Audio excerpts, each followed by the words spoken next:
ഞാനോ ദൈവത്തിന്റെ ആലയത്തിങ്കൽ തഴച്ചിരിക്കുന്ന ഒലിവൃക്ഷം പോലെ ആകുന്നു. ഞാൻ ദൈവത്തിന്റെ ദയയിൽ എന്നും എന്നേക്കും ആശ്രയിക്കുന്നു. ആമേൻ. സങ്കീർത്തനങ്ങൾ 52 8 വാക്യമാണ് നാം വായിച്ചത്. അവിടെ ഇങ്ങനെയാണ് എഴുതിയിരിക്കുന്നത്: ഞാനോ ദൈവത്തിന്റെ ആലയത്തിങ്കൽ തഴച്ചിരിക്കുന്ന ഒലിവ് വൃക്ഷം പോലെ ആകുന്നു. ഞാൻ ദൈവത്തിന്റെ ദയയിൽ എന്നും എന്നേക്കും ആശ്രയിക്കുന്നു. ആമേൻ. ഇന്ന് എത്ര പേർക്ക് ആമേ പറയുവാൻ കഴിയും, ഞാൻ തഴച്ചിരിക്കുന്ന ഒലിവ് വൃക്ഷം പോലെ ആമേ ആകും, അല്ലെങ്കിൽ ആകുന്നു? Hallelujah, hallelujah. തഴച്ചിരിക്കുന്ന flourished amen olive tree amen in the amen sanctuary of God. ദൈവത്തിന്റെ ആമേ ആലയത്തിങ്കൽ തഴച്ചിരിക്കുന്ന ഒലിവ് വൃക്ഷം. കർത്താവ് ഈ വർഷത്തിൽ നമ്മളോട് പറഞ്ഞ ദൈവിക ദൂത് ഫ്ലറിഷിംഗ് എന്നാണ്. ഫ്ലറിഷിംഗ് ആൻഡ് റൂട്ടഡ് എന്നാണ്. ആ വചനത്തോടുള്ള ബന്ധത്തിൽ ഈ വാക്യം നാം ധ്യാനിക്കുമ്പോൾ ആമേൻ നമ്മുടെ ഉള്ളം സന്തോഷിപ്പാനിടയായിത്തീരും. സങ്കീർത്തനക്കാരൻ പറയുകയാണ്, ഞാനോ യഹോവയുടെ ആലയത്തിങ്കൽ തഴച്ചിരിക്കുന്ന. ഹല്ലേലൂയ. പ്രിയപ്പെട്ടവരെ, യഹോവയുടെ ആലയത്തിങ്കൽ ആമേൻ സാന്നിധ്യം ഇറങ്ങി വരുന്ന ആ ദൈവത്തിന്റെ മഹത്വം ശക്കേന ആമേ നിൽക്കുന്ന ആ സാന്നിധ്യത്തിനകത്ത് അവിടെ ആര് ആമേ ഉണ്ടോ, ആ സാന്നിധ്യവുമായി ആര് കണക്റ്റഡ് ആണോ, ആ ആലയത്തോട് ചേർന്ന് ആര് നിൽക്കുമോ, ആമേൻ കർത്താവിനോട് ചേർന്ന് ഈ ദിവസങ്ങളിൽ ആര് നിൽക്കുമോ, ആലയത്തിനോട് ചേർന്ന് ഈ ദിവസങ്ങളിൽ ആര് കാണുമോ, ആമേൻ ചുരുക്കി പറഞ്ഞാൽ സാന്നിധ്യത്തോട് പറ്റി ആരിയ്ക്കുമോ, അവരൊക്കെ തഴയ്ക്കുവാനിടയായിത്തീരും. ഇവിടെ ആമേൻ നമ്മുടെ ജീവിതത്തിൽ ഒരു ഫ്ലറിഷിംഗ് ഉണ്ടാകുന്നത് നമ്മുടെ ഡിഗ്രിയേക്കാൾ, നമ്മുടെ മറ്റ് വസ്തുവകകളെക്കാളൊക്കെ ആമേൻ നമ്മളെ ഫ്രൂട്ട്ഫുൾ ആക്കുന്ന, തഴപ്പിക്കുന്ന ഒരു ഘടകം എന്ന് പറയുന്നത് ദൈവത്തിന്റെ സാന്നിധ്യമാണ്. ദൈവത്തിന്റെ ആലയത്തിൽ നാം ആമേൻ ഈ വ്യക്തി പറയുകയാണ്, ദൈവഭക്തൻ പറയുകയാണ്, ഞാൻ യഹോവയുടെ ആലയത്തിലാണ്. ആമേ അതാണ് ഒന്നാമതായി കാണാൻ കഴിയുന്നത്. ഞാൻ ദൈവത്തിന്റെ സാന്നിധ്യത്തിന്റെ ആമേ കീഴിലാണ്, അല്ലെങ്കിൽ ആ പ്രസൻസ് ഉള്ളിടത്താണ് ഞാൻ എന്നുള്ളതാണ് ഒന്നാമത്തെ വസ്തുത. 2 പറയുകയാണ്, ഞാൻ ആമേ തഴച്ചിരിക്കുകയാണ്, തഴച്ചിരിക്കുന്ന ഒരു വൃക്ഷം പോലെയാണ്. അപ്പോ ഈ ആലയത്തിൽ ആമേൻ പ്രസന്റ് ആയിരിക്കുന്ന, സാന്നിധ്യത്തോട് ചേർന്നിരിക്കുന്ന ഈ ദൈവഭക്തൻ ആമേ തഴച്ചിരിക്കുന്ന ഒലിവ് വൃക്ഷം പോലെയായി. കാരണം ആലയത്തിൽ ആമേ എന്തുണ്ടെന്നറിയാമോ? തഴയ്ക്കാനായിട്ട് ആമേ ഉള്ള കാരണം നമുക്ക് കാണാൻ കഴിയുന്നത് സങ്കീർത്തനങ്ങൾ 65 സങ്കീർത്തനങ്ങൾ 65 അധ്യായം അതിന്റെ 9 വാക്യത്തിൽ ഇങ്ങനെ എഴുതിയിരിക്കുന്നു: ദൈവത്തിന്റെ നദിയിൽ വെള്ളം നിറഞ്ഞിരിക്കുന്നു. ദൈവത്തിന്റെ നദിയിൽ വെള്ളം നിറഞ്ഞിരിക്കുന്നു. ആമേൻ. അപ്പൊ ഈ ദൈവത്തിന്റെ ആലയം, അതിന്റെ 4 വാക്യങ്ങളിൽ, ആ 65 സങ്കീർത്തനത്തിന്റെ 4 വാക്യത്തിൽ ഇങ്ങനെ എഴുതിയിരിക്കുന്നു: നിന്റെ പ്രാകാരങ്ങളിൽ പാർക്കേണ്ടതിന് നീ തിരഞ്ഞെടുത്ത് അടുപ്പിക്കുന്ന മനുഷ്യൻ അവൻ ഭാഗ്യവാനാണ്. ഇവിടെ പറയുക, ഞാനോ യഹോവയുടെ ആലയത്തിൽ. ആമേ ഈ നാം ഇപ്പോൾ വായിച്ച സങ്കീർത്തനത്തിന്റെ 4 വാക്യം പറയുന്നു, നിന്റെ ആലയത്തിൽ അല്ലെങ്കിൽ നിന്റെ പ്രാകാരങ്ങളിൽ പാർക്കേണ്ടതിന് നീ തെരഞ്ഞെടുത്ത് അടുപ്പിക്കുന്ന മനുഷ്യൻ അവൻ ഭാഗ്യവാനാണ്. കാരണം ഞങ്ങൾ നിന്റെ വിശുദ്ധ മന്ദിരമായ നിന്റെ ആലയത്തിലെ നന്മയാണ്. ദൈവത്തിന്റെ ആലയത്തിൽ ആമേൻ ദൈവത്തിന്റെ നദിയിൽ വെള്ളം, അല്ലെങ്കിൽ ആ സാന്നിധ്യം, ആലയത്തിലെ ഒരു ഗുഡ്നസ് ആണ് സാന്നിധ്യം എന്ന് പറയുന്നത്. ആമേൻ, സ്തോത്രം. ആമേ ദൈവത്തിന്റെ, ഞങ്ങൾ നിന്റെ വിശുദ്ധ മന്ദിരമായ നിന്റെ ആലയത്തിലെ നന്മ കൊണ്ട് തൃപ്തന്മാരാകും. ഹല്ലേലൂയ. അപ്പൊ ദൈവത്തിന്റെ ആലയത്തിൽ ദൈവത്തിന്റെ സാന്നിധ്യമുണ്ട്, ദൈവത്തിന്റെ നദിയുണ്ട്. ആമേൻ, സ്തോത്രം. ആമേ ദൈവത്തിന്റെ നദിയിൽ വെള്ളം നിറഞ്ഞിരിക്കുന്നു. ആമേൻ. നമുക്കറിയാം, ദൈവസഭയെ ആമേൻ നനയ്ക്കുവാൻ, ദൈവസഭയെ ഫ്ലറിഷ്ഡ് ആക്കാൻ ആമേൻ യേശു കർത്താവ് തന്റെ ശരീരമെന്ന ദേഹം ചിമ്പി നമുക്കായി ഒഴുക്കിയ ഒരു നദിയുണ്ട്. ആ നദിയാണ് പെന്തക്കോസ്തിന്റെ നാളിൽ ദൈവസഭ, യേശുവിന്റെ ശരീരം എന്ന സഭ, യേശുവിന്റെ ആലയം അല്ലെങ്കിൽ ആ ശരീരം നമുക്കറിയാമല്ലോ. യേശുവിന്റെ ശരീരം സഭ എന്ന് നാം വിളിക്കുന്നു. ഇന്ന് യേശുവിന്റെ ശരീരം എന്ന് പറയുന്നത് ഈ ഭൂമിയിലുള്ള അവന്റെ സഭയാണ്. ആ സഭയെ നനയ്ക്കാൻ, ആ സഭയെ ഫ്ലറിഷ്ഡ് ആക്കാൻ, അല്ലെങ്കിൽ ആ സഭയ്ക്കകത്തായിരിക്കുന്ന വ്യക്തി ആരാണോ, ആ സഭയോട് ചേർന്ന്, സാന്നിധ്യത്തോട് ചേർന്ന്, അല്ലെങ്കിൽ പെട്ടകത്തോട് ചേർന്ന് കിടക്കുന്ന ആരാണോ, അവരെ ഫ്ലറിഷ്ഡ് ആക്കാൻ, ആ സഭ എന്ന ആ ചെടിയെ അല്ലെങ്കിൽ ആ വൃക്ഷത്തെ റൂട്ടഡ് ആക്കാൻ, അതിനെ ഫ്ലറിഷ്ഡ് ആക്കാൻ കർത്താവ് സഭയെ നനയ്ക്കാൻ പിതാവിനോട് ചോദിച്ചു വാങ്ങിയ ഒരു നദിയുണ്ട്. അതാണ് പരിശുദ്ധാത്മാവ് എന്ന നദി. ഹല്ലേലൂയ. ഞാനോ യഹോവയുടെ ആലയത്തിങ്കൽ തഴച്ചിരിക്കുന്ന ഒലിവ് വൃക്ഷം പോലെയാകും. നീ തഴയ്ക്കാനുള്ള കാരണം മാനുഷികമായതൊന്നുമല്ല. നീ തഴയ്ക്കാനുള്ള കാരണം മറ്റ് ഘടകങ്ങളൊന്നുമല്ല. നീ തഴയ്ക്കാനുള്ള ഫ്ലറിഷ്ഡ് ആകാനുള്ള കാരണം ദൈവത്തിന്റെ സാന്നിധ്യമാണ്. ജലമാണ്, അല്ലെങ്കിൽ ആ നദിയാണ്. നമുക്കറിയാം യെഹെസ്കേൽ പ്രവചനത്തിൽ ഇങ്ങനെ നാം കാണുന്നു, ഈ നദി ചെന്ന് ചേരുന്നിടത്തൊക്കെയും ചലിക്കുന്ന പ്രാണികൾ ജീവൻ വെക്കും. അതിന്റെ ഇരു കരയിലും ഉള്ള വൃക്ഷങ്ങൾ വിവിധ ഫലം കായ്ക്കും. 12 മാസവും 12 നിലവാരത്തിലുള്ള ഫലങ്ങൾ കായ്ക്കും. അവിടെ ഈ ജലം വന്നതുകൊണ്ട് ധാരാളം മത്സ്യങ്ങൾ ഉണ്ടാകും. എന്ന് എഴുതിയിരിക്കുന്നത് പോലെ ഈ വർഷത്തിൽ ദൈവം നമുക്ക് തന്ന തീം പോലെ നിങ്ങൾ ഫ്ലറിഷ്ഡ് ആകും.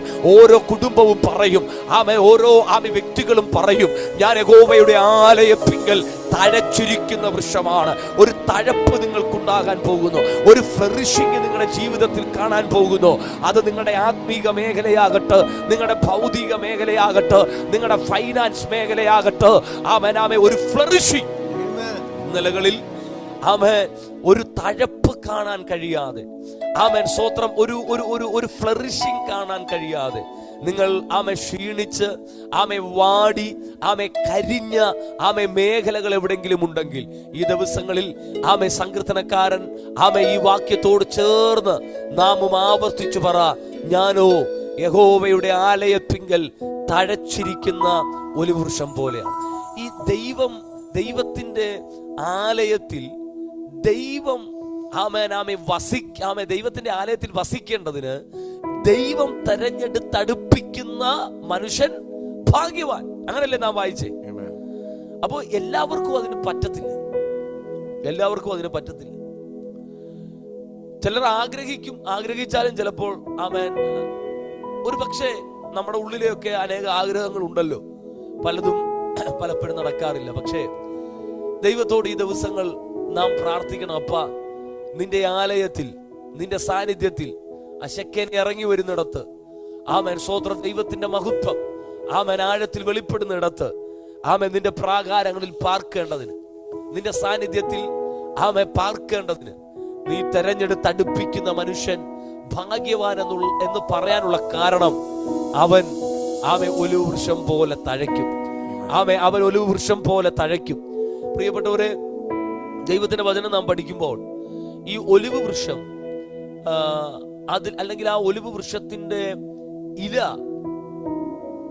നോഹയെ സംബന്ധിച്ച്, നോഹയുടെ പെട്ടകവും ആ ജലപ്രളയവും ഒക്കെ സംബന്ധിച്ച് നാം നോക്കുമ്പോൾ, ഈ ഭൂമിയിൽ ജലപ്രളയത്തിന് ശേഷം, അല്ലെങ്കിൽ ആ ഒരു ടൈമിൽ നോഹ വെള്ളം ഭൂമിയിൽ താഴുവാൻ തുടങ്ങി.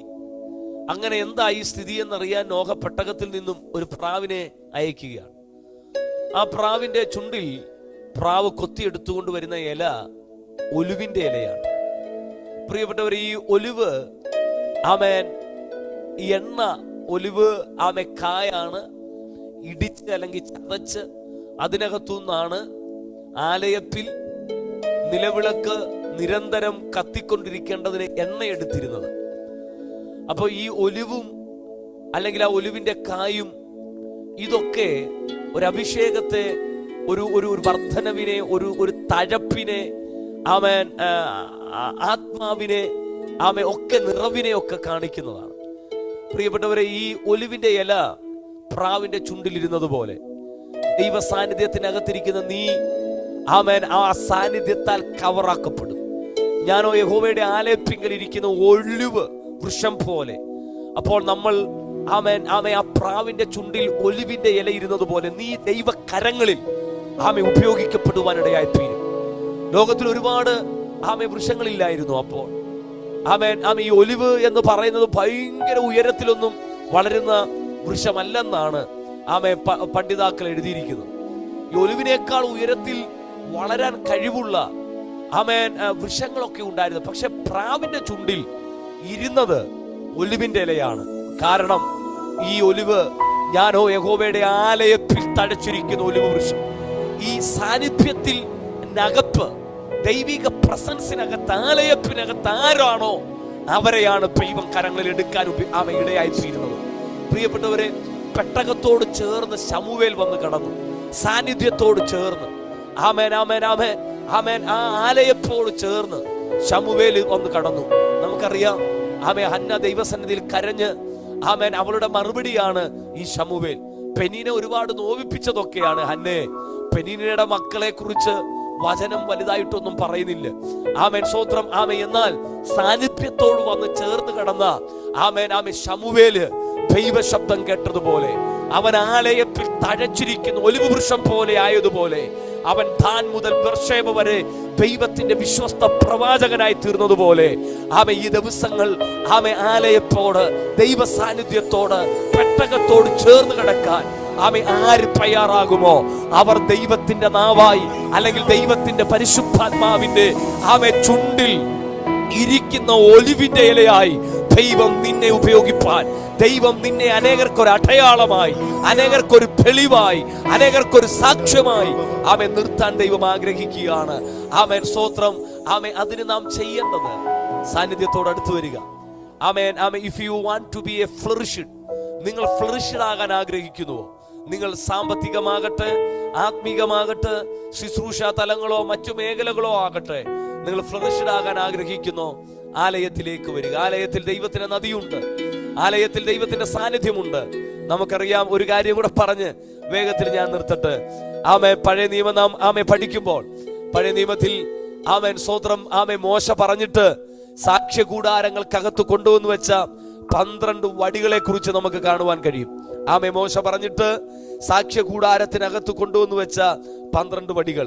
ആ 12 വടികളിൽ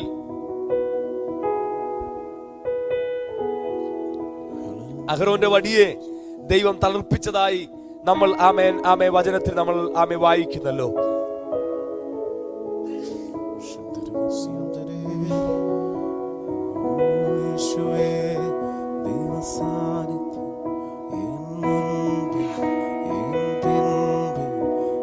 വശത്ത് എൻ കൂടെ, എൻ കൂടെ, എൻ കൂടെ, എൻ കൂടെ ദൈവസാന്നിധ്യം എൻ പിൻപിൽ, എൻ പിൻപിൽ, എൻ വശത്ത്, എൻ ചുറ്റും, എന്നുള്ളിൽ, എൻ കൂടെ, എൻ കൂടെ പ്രഭാതത്തിൽ, പ്രദോഷത്തിൽ, എൻ വരവിൽ, എൻ പോക്കിൽ, സന്താപത്തിൽ, സന്തോഷത്തിൽ എനിക്കായി, എനിക്കായി പ്രഭാതത്തിൽ, പ്രദോഷത്തിൽ, എൻ വരവിൽ, എൻ പോക്കിൽ, സന്താപത്തിൽ, സന്തോഷത്തിൽ എനിക്കായി, എനിക്കായി.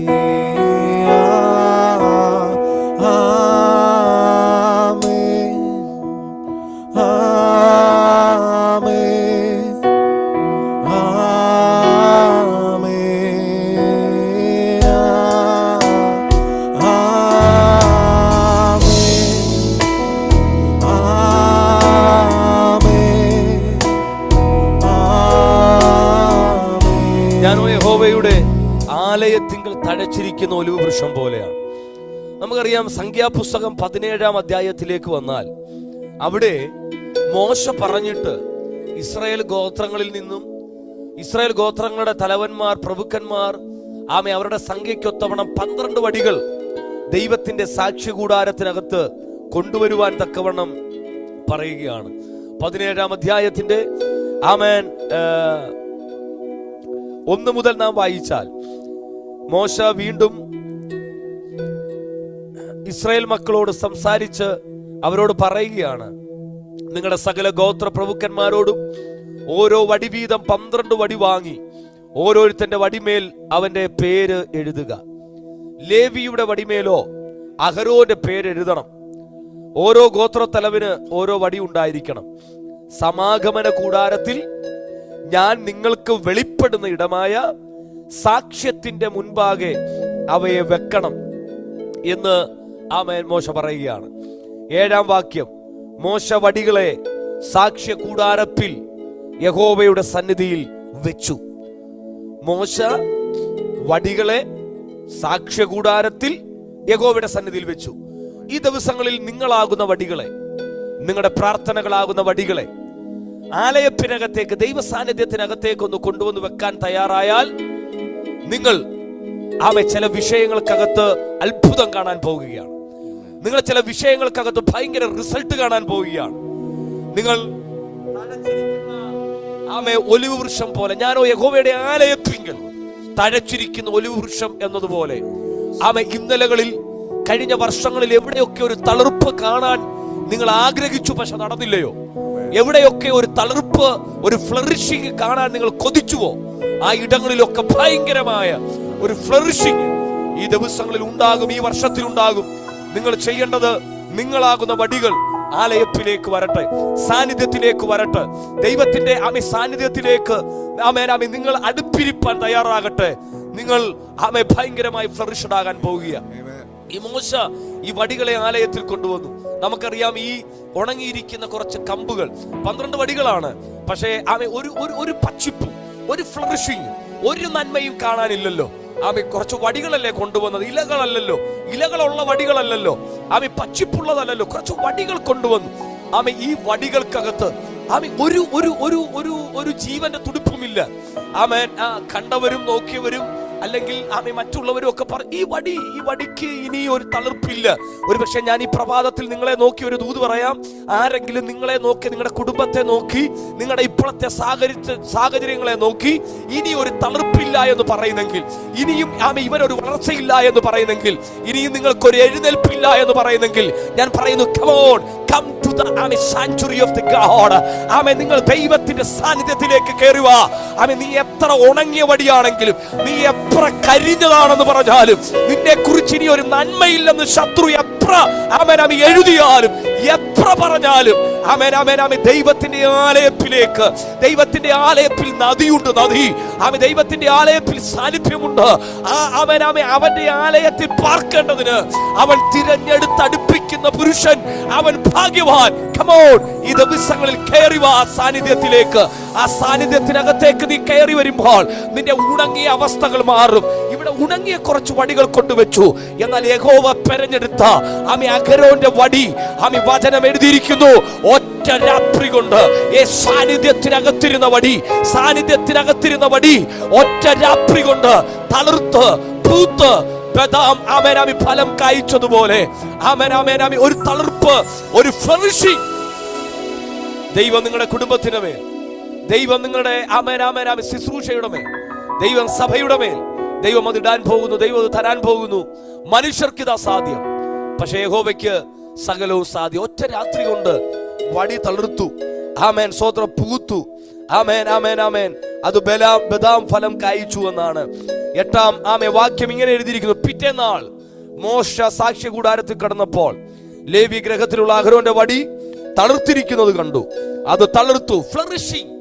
ഞാനോ യഹോവയുടെ ആലയത്തിങ്കൽ തഴച്ചിരിക്കുന്ന ഒലിവ് വൃക്ഷം പോലെ ആയിത്തീരും. ഈ വർഷത്തെ നമ്മുടെ ദൂത്, ഈ വർഷത്തെ നമ്മുടെ പ്രോമിസ് ഫ്ലറിഷിംഗ് ആൻഡ് റൂട്ടഡ് എന്നാണ്. ഇവിടെ വടി തളിർത്തിരിക്കുന്നത് കണ്ടു. അത് തളിർത്ത് പൂത്ത് ബദാഫലം കായ്ച്ചിരുന്നു. മോശ വടികളെയെല്ലാം യഹോവയുടെ സന്നിധിയിൽ നിന്ന് എടുത്തു ഇസ്രായേലിന്റെ മക്കളുടെ അടുക്കൽ പുറത്തു കൊണ്ടുവന്നു. അവർ ഓരോരുത്തന് താൻ താന്റെ വടി നോക്കിയെടുത്തു. യഹോവ മോശയോട്, അഹരോന്റെ വടി മത്സരികൾക്ക് ഒരടയാളമായി സൂക്ഷിക്കേണ്ടതിന് സാക്ഷ്യത്തിന് മുമ്പിൽ തിരികെ കൊണ്ടുവരിക. ആമേൻ. സാക്ഷികൾ മത്സരികൾക്ക് ഒരടയാളമായി ഇരിക്കത്തക്ക രീതിയിൽ, ഒരടയാളമായി മാറത്തക്ക രീതിയിൽ എന്റെ ദൈവം നിങ്ങളെ ഫ്ലറിഷ്ഡാക്കാൻ പോവുകയാണ്. ആലയത്തിങ്കൽ തഴച്ചിരിക്കുന്ന ഒലിവ് വൃക്ഷം. എത്ര പേർ പറയും, ഞാൻ യഹോവയുടെ ആലയത്തിലാണ്, എന്നെ തിരക്കിയാൽ ഞാൻ യഹോവയുടെ ആലയത്തിനകത്തുണ്ട്. സ്തോത്രം. ഈ ദിവസങ്ങളിൽ ദൈവ സാന്നിധ്യം വിട്ടുമാറാതെ സാന്നിധ്യത്തോട്, ദൈവത്തോട്, ദൈവവചനത്തോട്, പ്രാർത്ഥനയോട്, ആലയത്തോട് ചേർന്ന് ചിലരെ കുറിച്ച് ഇങ്ങനെ പറയുന്നത് ഞാൻ കേട്ടിട്ടുണ്ട്. ചിലരെ നോക്കി ഇങ്ങനെ പറയാറുണ്ട്. ചില ദൈവദാസന്മാർ അവരെ പരിചയപ്പെടുത്തുന്നത് ഇവൻ ചർച്ച് ബോയ് എന്നായിരിക്കും, ചർച്ച് ഗേൾ എന്നായിരിക്കും. കാരണം അവരെപ്പോഴും ചർച്ചുമായിട്ട് റിലേറ്റഡ് ആണ്. അവര് ആ സാന്നിധ്യം അവരുടെ കൂടെയുണ്ട്. അവരുടെയൊക്കെ ജീവിതം നോക്കിയാൽ കർത്താവ് അവരെ ഒന്നും താഴോട്ട് വിടത്തില്ല. അവരെല്ലാം ദൈവം താങ്ങും, അവരെല്ലാം ഫ്ലറിഷ്ഡ് ആക്കിയിട്ടുണ്ട്. ഈ ദിവസങ്ങളിൽ നിങ്ങളായിരിക്കുന്ന പട്ടണങ്ങളിൽ, നിങ്ങളായിരിക്കുന്ന രാജ്യങ്ങളിൽ നിങ്ങളുടെ സഭയുമായി കൂടുതൽ കണക്റ്റഡ് ആകുക, സാന്നിധ്യവുമായി കണക്റ്റഡ് ആകുക. സ്തോത്രം. ആലയത്തിൽ പ്രാകാരങ്ങളിൽ വന്നു പാർക്കേണ്ടതിന് അവൻ തെരഞ്ഞെടുത്ത് അടുപ്പിക്കുന്ന പുരുഷൻ ഭാഗ്യവാനാണ്. അവൻ ആകാനുള്ള കാരണം ആ ആലയത്തിൽ ആ സാന്നിധ്യം ഇങ്ങനെ നിറഞ്ഞു നിൽക്കുകയാണ്. സ്തോത്രം. ആ സാന്നിധ്യം എവിടെയാണോ ആ നനവുള്ളത്, ആ നനവ് ഉള്ളിടത്ത് നിന്നും, ആ ഭൂമിയിൽ എവിടെ നനവുണ്ടോ ആ നനവുള്ള ഇടത്ത് മുളകൾ കിളിച്ചു വരുന്നത് പോലെ സാന്നിധ്യം ഉള്ളിടത്ത് നിങ്ങൾ ചേർന്ന് നിൽക്കുക. സ്തോത്രം. നിങ്ങൾ ഫ്ലറിഷ്ഡ് ആകാൻ പോകുന്നു. ഞാനോ യഹോവയുടെ ആലയത്തിങ്കൽ തഴച്ചിരിക്കുന്ന ഒലിവ് വൃക്ഷം. എത്ര പേരത് പറയും? എത്ര പേർ ആ കരങ്ങളൊന്ന് ഉയർത്തും? ഈ സങ്കീർത്തനക്കാരൻ ക്ലെയിം ചെയ്തിരിക്കുന്നത് പോലെ ഈ പകൽ നമുക്കും ഒരുമിച്ച് ക്ലെയിം ചെയ്യാം. ഞാനോ യഹോവയുടെ ആലയത്തിങ്കൽ തഴച്ചിരിക്കുന്ന ഒലിവ് വൃക്ഷമാണ്. തഴയ്ക്കും. യഹോവയുടെ ആലയത്തിൽ തഴയ്ക്കും. യഹോവയുടെ ആലയത്തിൽ തഴയ്ക്കും. 92 സമയം മുമ്പോട്ട് പോയത് കൊണ്ട് ഞാൻ വേഗത്തിൽ നിർത്തുക. 92 സങ്കീർത്തനത്തിൽ അതിന്റെ 12 വാക്യം ഇങ്ങനെ പറയുന്നു: നീതിമാൻ പന പോലെ തഴയ്ക്കും. ഫ്ലറിഷിംഗ്. അവനൊരു ഫ്ലറിഷിംഗ് ഉണ്ടാകും. നീതിമാൻ പന പോലെ തഴയ്ക്കും, ലബാനോനിലെ ദേവദാരു പോലെ വളരും. അടുത്ത വാക്യം 13: യഹോവയുടെ ആലയത്തിൽ നടതലയായവർ എന്ന് പറഞ്ഞാൽ ആലയത്തിൽ ആരാണോ ആ പെട്ടകത്തോട്, സാന്നിധ്യത്തോട് കൂടുതൽ ചേർന്നിരിക്കുന്നത്. യഹോവയുടെ ആലയത്തിൽ നടതലയായവർ നമ്മുടെ ദൈവത്തിന്റെ പ്രാകാരങ്ങളിൽ തഴയ്ക്കും. എല്ലാവരും ഒന്ന് പറയാം, തഴയ്ക്കും. തഴയ്ക്കും. അപ്പോൾ ഈ ദിവസങ്ങളിൽ യഹോവയുടെ ആലയത്തിൽ, ദൈവത്തിന്റെ സാന്നിധ്യത്തിൽ ചേർന്ന് കൂടുതലായിരിക്കുക. നമ്മൾ ആ പ്രാവിന്റെ ചുണ്ടിൽ ഒരുപാട് വൃക്ഷങ്ങളുണ്ട്, ഒരുപാട് മരങ്ങളുണ്ട്, ഇലകളുണ്ട്. പക്ഷേ ഒലിവിന്റെ ഇല പ്രാവിന്റെ ചുണ്ടിൽ. സ്തോത്രം. നാം പരിശുദ്ധാത്മാവിന്റെ കരങ്ങളിൽ, നാം ദൈവത്തിന്റെ കരങ്ങളിൽ ഈ ദിവസങ്ങളിൽ അധികം ഉപയോഗിക്കപ്പെടാൻ പോവുകയാണ്.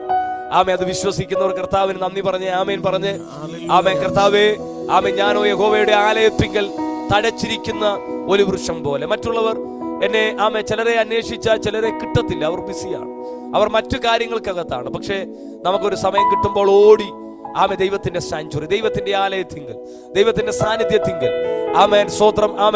നിങ്ങൾ ഒരു ചർച്ച് അല്ലെങ്കിൽ സാന്നിധ്യത്തിൽ, ഈ ശമൂവേലിനെ പറ്റി അവൻ പെട്ടകത്തോട് ചേർന്ന് കിടക്കുന്ന അവൻ ഒരു ചർച്ച് ബോയിയാണ് എന്നൊക്കെ പറയുന്നത് പോലെ ഈ ദിവസങ്ങളിൽ അതിന് സന്തോഷിക്കുക. അങ്ങനെ ആകാൻ അല്ലെങ്കിൽ അങ്ങനെ കേൾക്കാൻ അത് വലിയൊരു പ്രിവിലേജ് തന്നെയാണ്.